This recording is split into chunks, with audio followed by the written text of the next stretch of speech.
Ritorniamo in diretta. Allora, come abbiamo fatto cenno, ci colleghiamo con il nostro storico Cesare Peris, che salutiamo, che abbiamo in collegamento. Pronto Cesare? Pronto? Ciao Marisa, buon pomeriggio. Ecco qua. Ciao a tutti. Ecco, Buon pomeriggio a grazie tutti. Cesare per la disponibilità. Abbiamo parlato appunto del rapporto Serenissima Repubblica con la Chiesa Pontificia Romana e insomma c'è anche un protagonista appunto da far conoscere un po' di più, che si chiama Paolo Sarpi, perché molto ha dato in questo senso, in questa difesa di autonomia e di indipendenza appunto della Repubblica. Allora andiamo, Cesare, con il grande Paolo Sarpi. La questione di Paolo Sarpi è importante, non tanto in quanto Paolo Sarpi, no, Paolo Sarpi faceva la sua attività di servita, aveva raggiunto le vette del capitolo dell'ordine e viene interpellato dalla Repubblica, quindi in un certo senso non è che Sarpi improvvisamente sboccia e dice adesso prendo io le difese della Repubblica. È la Repubblica, c'è la sollecitazione che fa il doge Leonardo Donà, che è un doge fortemente anticlericale ed è stato eletto proprio perché il Senato e il Maggior Consiglio in quel tempo voleva un doge che sapesse assumere un ruolo, come posso dire, un po' più, non certo di protagonista, ma certo di osteggiare un po' quello che era il tentativo che dal 600 in poi a Venezia il papato e quindi tenta di minare l'unità del patriziato concedendo benefici e altre cose ai nobili che saranno appunto detti papalisti e ai quali sarà proibito proprio per questo motivo partecipare alle riunioni del Senato e del Maggior Consiglio, del Consiglio dei Dieci, quando le materie pubbliche da dibattere riguardassero il rapporto di Venezia con Roma e si diceva appunto essere cacciati di cappello. Quindi la Repubblica ha una sua, l'abbiamo già visto l'altra volta, la Repubblica ha un suo punto politico che tiene fermo rispetto al papato, no? Sì, la Repubblica di Venezia, il Papa diceva, lo ripetiamo, sono Papa ovunque tranne che a Venezia. E i veneziani rispondevano, noi siamo prima veneziani e poi siamo cristiani, ma non per anteporre la questione della venezianità al cristianesimo, perché Venezia aveva anche San Marco come suo patrono, una cosa che il Papa trovava difficile poter o dover aggredire la Repubblica, che aveva come patrono un evangelista.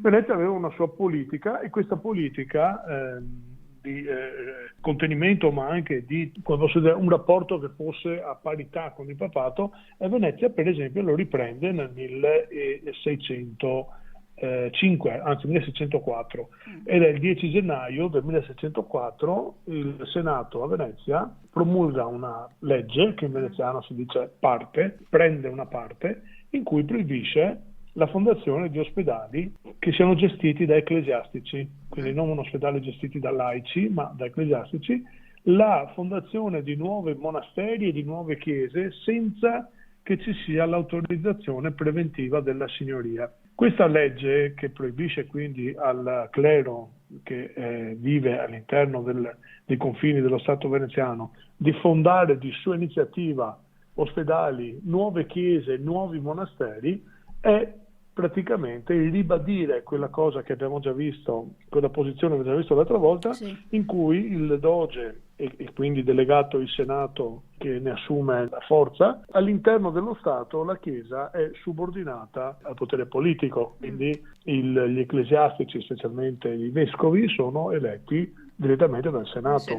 Poi vanno a Roma per avere il benestare papale, che non può altro che chiedere che non avete Corner, benissimo, se siete il miglior vescovo che potevamo avere, perché la questione risale alla Bizantini, quindi risale alla fondazione del Ducato, risale al fatto che il Doge, essendo sentendosi e ribadendo di esserlo l'erede dell'imperatore d'Oriente, a Roma la questione religiosa, il Papa era eletto dall'imperatore d'Oriente. Venezia ribadisce questo concetto e nel 1604 quindi il Senato dice allora nello Stato non si fondano più ospedali né chiese né monasteri senza che la signoria abbia dato il suo assenso. E questo è un modo per controllare il fiorire di monasteri che spesso sono anche monasteri non in grado di mantenersi e quindi con monache e monaci che vivono nella miseria, a cui poi lo Stato deve provvedere, gli ospedali gestiti da ecclesiastici e soprattutto poi questa politica che è prudente dei vecchi patrizi, no? Che sono un po' rassegnati a dover trovare una compromissione tra il papato e l'impero, perché Venezia in quel tempo, nel 1600, Venezia è stretta a nord dall'impero, in Italia c'è la prevalenza spagnola e papale e in Oriente la potenza turca contro la quale spesso i veneziani combattono da soli. Sì. Quindi accerchiata da queste potenze, in uno Stato che tutto sommato era uno Stato più sulla carta che uno Stato strutturato come noi siamo abituati oggi a comprendere, no? Venezia aveva rapporti con tutte le città che si erano date alla Repubblica, ma non era mai riuscita a mettere in piedi uno Stato unitario o centralista come erano gli altri. Quindi i senatori dicono calma e prudenza, perché qua noi abbiamo da contrastare troppe forze che ci sovrastano. Nonostante questo, questa legge viene approvata. Viene approvata un'altra legge sul 26 marzo del 1605, un'altra legge che proibisce di alienare i beni immobili dei laici agli ecclesiastici, cioè viene praticamente messa in mora la mano morta, la famosa mano morta, Sì. con la quale molto spesso anche oggi, perché poi è ritornata in auge, la persona che muore lascia agli ecclesiastici le proprietà immobiliari. Il Senato invece, dopo aver fatto una ricognizione, aver scoperto che anche a Venezia queste donazioni sono diventate troppo grandi, obbliga gli ecclesiastici a vendere le cose ricevute in eredità, specialmente gli immobili, vendere, e i soldi che ricavano dalla vendita devono confluire dentro una cassa avanzi, la chiamano cassa Civanzi, la cassa Civanzi che servirà poi a mantenere le spese dei monasteri che appunto non ce la fanno a sopravvivere da soli, quindi in un giro abbastanza, anche senza togliere nulla a nessuno, ma non lasciando che poi la questione immobiliare diventi troppo importante, anche perché poi ricordiamo, no, il Papa era sempre molto teso a chiedere che dei beni immobiliari del papato non ci fossero pagamenti di tasse, mentre invece i veneziani ricordavano al Papa che le tasse le pagavano tutti vanno e quindi pagate, certo. E quindi dovevano pagare. Cosa succede quindi? Alla fine, quello che fa in quel tempo traboccare il vaso è l'ultima parte, quindi 1, non si possono fondare chiese e monasteri, 2, vendere i beni immobili che ricevete in eredità da laici. La terza questione poi riguarda la eguaglianza tra i sudditi, e cioè tutti sono uguali davanti alla legge.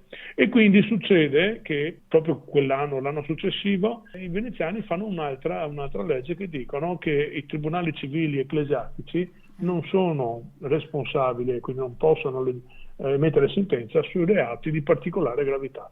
Cioè il prete, il frate che per esempio commette un omicidio non può sfuggire alla giustizia civile normale e quindi passare a quella ecclesiastica o magari essere spostato a Roma, così nemmeno più è perseguibile. E succede che un canonico vicentino, un certo Scipione Saraceno, viene ritrovato colpevole di molestie e anche di omicidi e di stupri, assieme a un abate di Nervesa, viene incarcerato in attesa di giudizio.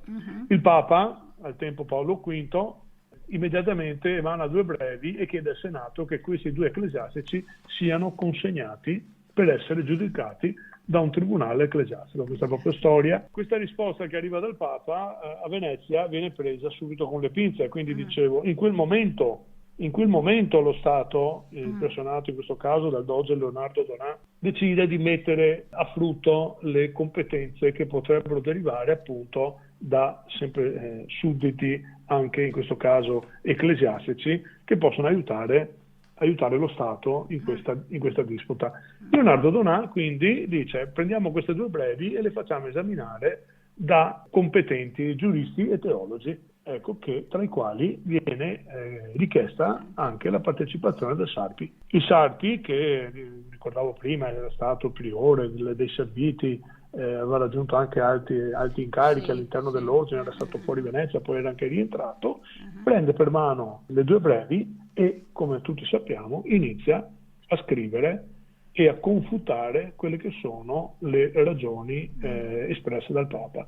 Il primo del suo scritto si chiama Consiglio in difesa di 2 ordinazioni della Serenissima Repubblica. Lo invia al Papa e in quei scritti lui spiega su come si devono giudicare le cose laiche e come si devono giudicare le cose ecclesiastiche. Naturalmente il Papa non sente ragione e il 17 di aprile, sempre dell'anno 1606, scomunica il Senato e, come si dice, fulmina con l'interdetto lo Stato veneto. Quindi Venezia a questo interdetto e a questo non nuova Venezia scomunica da parte del Papa, pubblica il famoso protesto del monitorio del pontefice, scritto ancora dal Sarpi, dove lui appunto definisce nullo e di nessuno valore l'interdetto che è stato lanciato contro la Repubblica, perché si basa, a detta del Sarpi, non su questioni ecclesiastiche ma su questioni civili. E siccome la Repubblica ha da tantissimo tempo questa sua potestà nel poter decidere della giustizia dei suoi sudditi, tutti uguali davanti alla legge, quindi il protesto viene inviato a Roma. Naturalmente il Papa, lanciando l'interdetto, cercava di raggiungere cosa?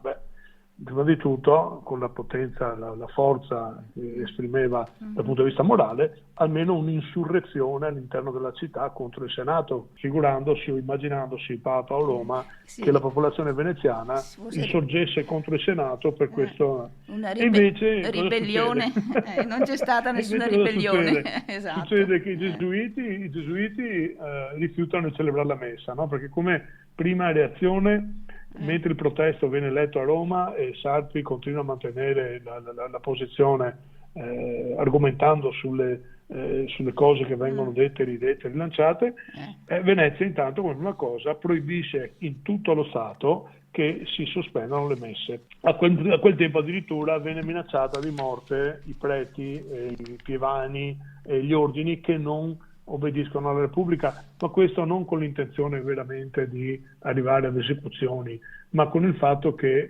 avendo, si diceva, in pericolo la vita, preti e pievani, pur di non dispiacere al Papa, comunque continuarono a fare le messe. Dallo Stato però se ne escono i gesuiti, se ne vanno, con loro poi la Repubblica espelle anche i frati cappuccini e i teatini. Fa ridere, nel senso che... E dove vanno i gesuiti? I gesuiti cappuccini e teatini escono dallo Stato e vanno nei monasteri che sono attigui negli altri stati che stanno attorno alla Repubblica. Se ne vanno escono proprio. da Venezia? I gesuiti ritorneranno per ultimi e solo perché alla fine ci sarà la guerra di Candia e Venezia avrà bisogno, il Papa dirà: vi diamo un po' di soldi per combattere i turchi a Candia, in cambio che si possa far rientrare i gesuiti. Quindi i gesuiti se ne stanno fuori per quasi più di 70 anni dalla città e fosse stato per il Senato di Venezia non sarebbero nemmeno mai più rientrati per aver avuto cosa di sfidare l'autorità pubblica. Certo. Ecco, quello che fa sorridere è quando i gesuiti, i teatini e i cappuccini se ne vanno, salgono in barca, no? e l'ultimo di loro domanda al vicario patriarcale, che naturalmente rimane in città, di avere la benedizione. Poi loro se ne vanno tutti quanti ostentando il crocifisso per dire: noi stiamo andando via, ma Cristo sta venendo via con noi. Quando poi l'ultimo si gira per chiedere la benedizione patriarcale, il patriarca guarda la folla dei veneziani che sta guardando i preti che salgono in barca per andarsene, e dalla folla, riporta il cronista, il grido unanime è: andemma è ora. Quindi se Roma sperava che l'interdetto avesse provocato un'insurrezione contro i governanti, invece i gesuiti furono cacciati assieme a cappuccini e teatini e nulla successe altro in città, e l'ufficio divino, cioè la messa, si dice, venne celebrata secondo il consueto. Quindi tutto continuò in tutte le città dello Stato veneziano, tutto continuò in maniera quieta. Quindi una compattezza veramente straordinaria del popolo. Una compattezza che derivava da un popolo che capiva, o perlomeno certamente era talmente affezionato, talmente fiducioso in quello che decidevano i governanti, da essere... Che erano tranquilli. Qua mi chiedono, e i domenicani cosa fecero? Gli unici tre ordini, i gesuiti se ne andarono da soli, presero armi e bagagli e noi andiamo via perché siete stati scomunicati. Invece cappuccini e teatini furono espulsi perché non volevano restare ma non fare messa. mentre tutti gli altri ordini che rimasero e continuarono a celebrare gli uffici, tanto che nessuno avrebbe potuto dire, venendo a Venezia nel 1605, che la città fosse sotto intervento. Venezia riesce a mantenere salda la questione di dire che il Papa non ha nessun diritto di intervenire all'interno delle questioni interne dello Stato, ma deve comunque cercare di trovare una soluzione. Nel frattempo la questione degli spagnoli e dell'Italia che viene sempre minacciata, eccetera, convince i veneziani a trovare una soluzione. Questa soluzione la si trova, ed è famosa, per passare i 2 frati ecclesiastici incarcerati e consegnarli all'ambasciatore francese, il quale ambasciatore francese poi, ricevendoli lui e non il Papa, deciderà, ma già era scritto, deciderà di darli e mandarli a Roma. Con questo escamotaggio il Senato ribadisce, ancora una volta, al Papa che non ha per niente obbedito a quelle che erano le sue indicazioni, quindi lo Stato veneziano mantiene ferma la sua idea di essere al pari, consegna i 2 frati, i 2 preti all'ambasciatore francese, che a sua volta tramite altre vie arrivano ad essere consegnati a Roma. In cambio però il Papa, che quindi deve abbassare per una delle pochissime volte il Papa abbassa il capo, revoca l'intervento e i veneziani allora ritirano il protesto che era stato pubblicato e anche inchiodato, come si diceva, alle porte della Basilica di Roma, dove Venezia scriveva perché il Papa non aveva nessun diritto di fare quello che stava facendo. Tra questa inizio e questa fine, tutti ricordiamo il 5 ottobre del 1607 l'attentato a Sarpi, di cui in campo Santa Fosca a Venezia c'è il monumento che lo ricorda, perché è il campo più vicino alla chiesa, che poi è andata distrutta, dei frati serviti a Venezia. Però è ferito, viene raggiunto da 5 assassini e colpito con un pugnale, uno stiletto, 2 al collo e 1 alla faccia. Quello al collo per fortuna non sono gravi, neanche quella alla faccia. Quella alla faccia però è bruttissima, perché appunto si ricorda che lo stiletto entra dall'orecchio ed esce dal buco del naso, ma non è mortale. Non è mortale, vero? Quindi non è mortale. E lui dice, quando viene colpito dallo stiletto, dice: riconosco lo stile di Santa Madre Chiesa. Sì, fa famosa frase. Lo stiletto che l'ha colpito, cioè riconosco lo stile di Santa Madre Chiesa.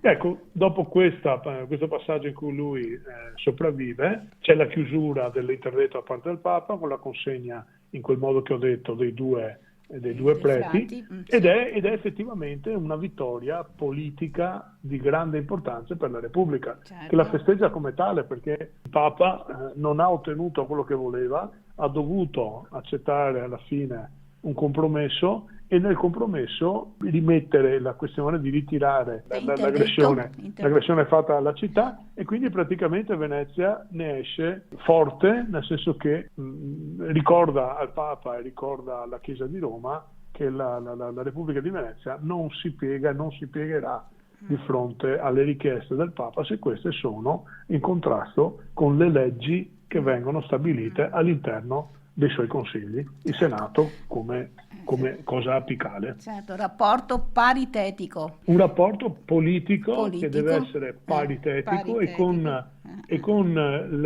l'impossibilità per il Papa di poter incidere, come lui faceva in tutta Italia e anche a volte in Europa, di poter incidere usando l'autorevolezza religiosa all'interno di questioni politiche. Ed è ben per questo che poi l'unico Stato in tutta basso e alto Medioevo, Venezia incarna quasi il Doge come il rappresentante di San Marco in Terra.